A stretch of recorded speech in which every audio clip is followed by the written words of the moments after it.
हरे कृष्णा। तो बहुत इम्पोर्टेंट श्लोक आज पढ़ने जा रहा हूँ। अध्याय 7 और श्लोक नंबर है 14 श्रीमद् भगवद गीता यथारूप से। तो इसमें बताया गया है कि इस माया को हम पार क्यों नहीं कर पाते हैं, क्योंकि ये माया बहुत कठिन है। इस संसार से अज्ञानमय संसार, अंधकारमय संसार से पार करना बहुत कठिन है।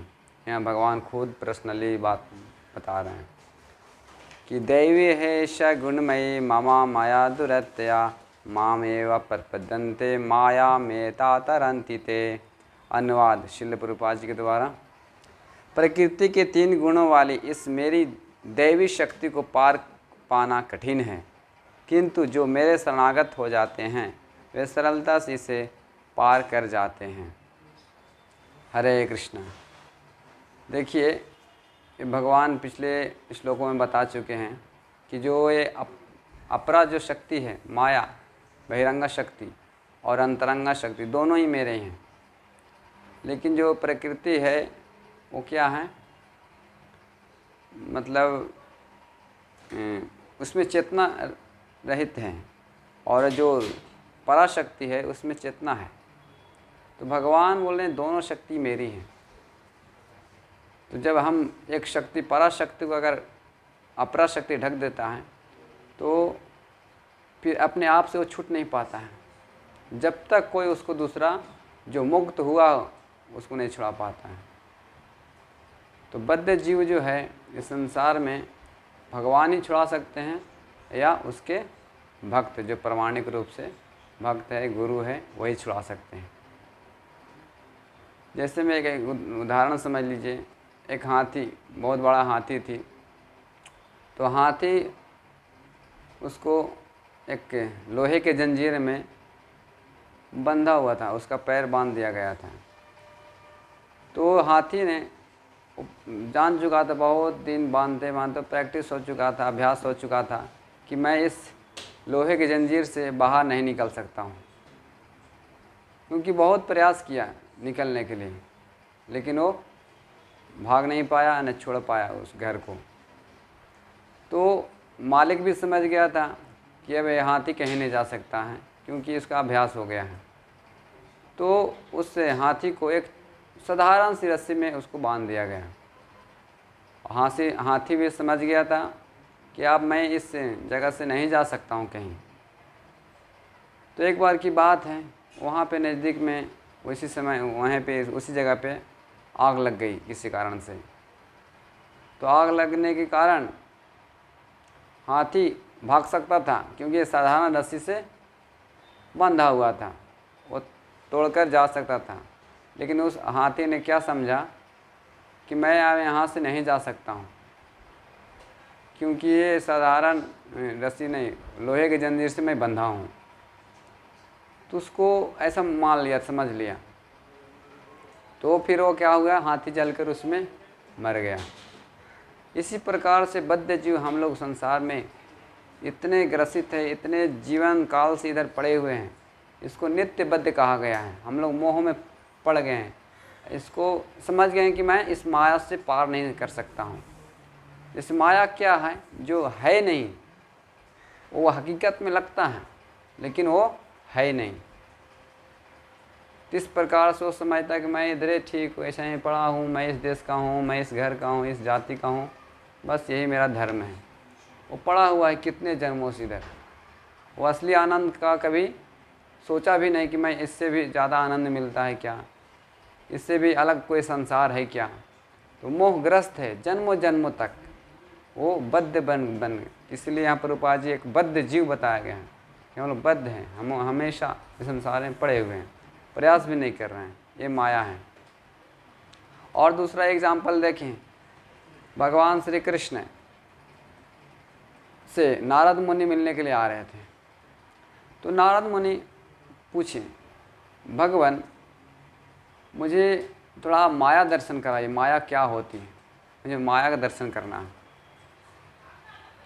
तो भगवान श्री कृष्ण उनको बहुत समझाए कि माया, बहुत लोग बड़े बड़े मुनियों का भी पतन हो जाता है। जैसे पिछले हम लोग वीडियो में देख चुके हैं, क्या बोलते हैं उसको, विश्वामित्र का पतन हो चुका था एक अप्सरा मेनका के कारण।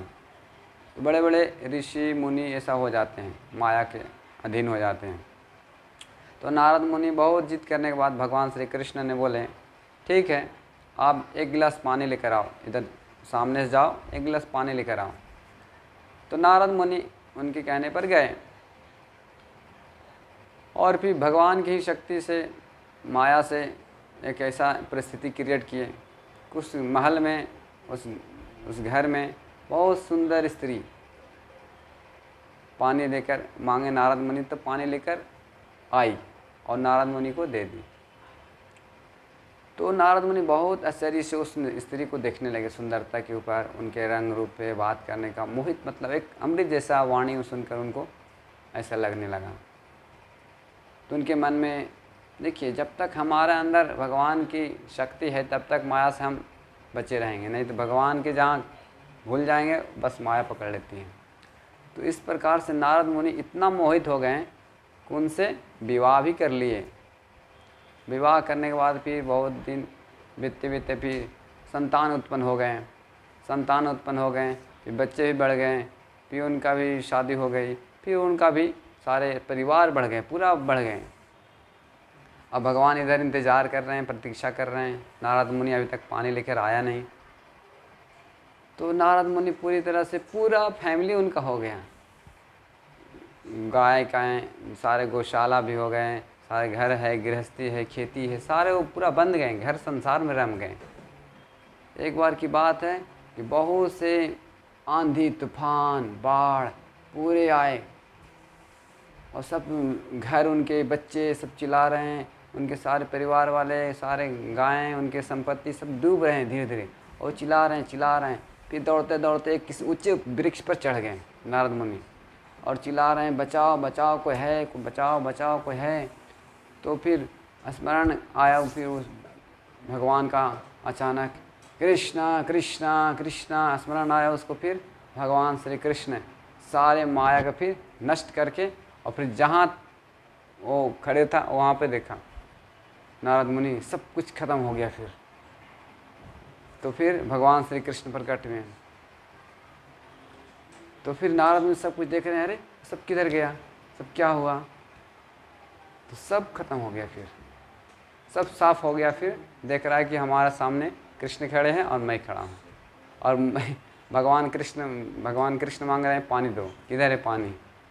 तो सब पूरा उसका सारे जितने हिस्ट्री, मतलब स्टोरी रचा गया था भगवान द्वारा, माया द्वारा, योग माया द्वारा, वो सब समझ गया कि ये बहुत कठिन है संसार, माया से पार करना, माया से कोई नहीं पार पाया।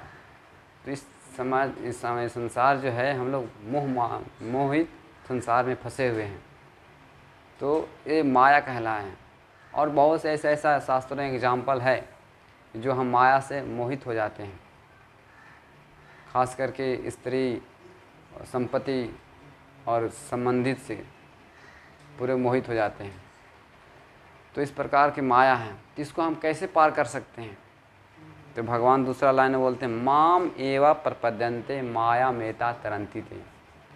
जब मेरी शरणागत हो जाता है, भगवान के शरणागत हो जाता है, यानी उनकी कहना सुनता है, तो माया से हम पार कर जाते हैं, सिंपल। तो भगवान के भक्त या भगवान से शरणागत हो जाता है तो माया को हम सरलता से पार कर जाते हैं, फिर सच सच दिखने लगता है। ये जो हमारे जड़ दृष्टि है, उससे सारी रचित माया द्वारा ही सब कुछ दिखता है। जब भगवान बोलते हैं अर्जुन को कि मैं दिव्य ददामी चक्षु, जब दिव्य उनको चक्षु मिलता है तो सारे विश्व रूप, विराट रूप देखने लगते हैं। उसी प्रकार जब भगवान के प्रेमा भक्ति में हम मगन हो जाएंगे तो प्रेमा जनन चुरिता भक्ति विलोचनेना संतः सदैव हृदय विलोकयन्ति। जब इस प्रकार से हमारा जब प्रेम अंजन लग जाएगा आँख में, तो फिर माया दर्शन नहीं मिलेगी। इसलिए भगवान के शरणागत हो जाएंगे और प्रेम भक्ति में हम उनको जुड़ जाएंगे 24 घंटे, तो माया का फिर अब मोहित नहीं हो पाएंगे, तभी संसार से पार कर जाएंगे और आनंदमय चिन्मय अपना घर वापस चले जाएंगे, back to home, back to godhead. इस प्रकार से इस चीज़ में बहुत से मैसेज दिया गया है, इसको हम लोग ध्यान से सुनिए और समझिए और भगवद गीता भी पढ़िए। और एक बात समझ लीजिए कि भगवान श्री कृष्ण ही उद्धार कर सकते हैं। मुक्ति प्रदाता सर्वेशाम विष्णुरेव न संशया। इस तरह से इसमें कोई संदेह नहीं करना चाहिए ही, भगवान विष्णु ही, भगवान कृष्ण ही मुक्ति प्रदान कर सकते हैं और दूसरा कोई नहीं। ठीक है। हरे कृष्णा कृष्ण कृष्ण हरे हरे, हरे राम राम राम हरे हरे।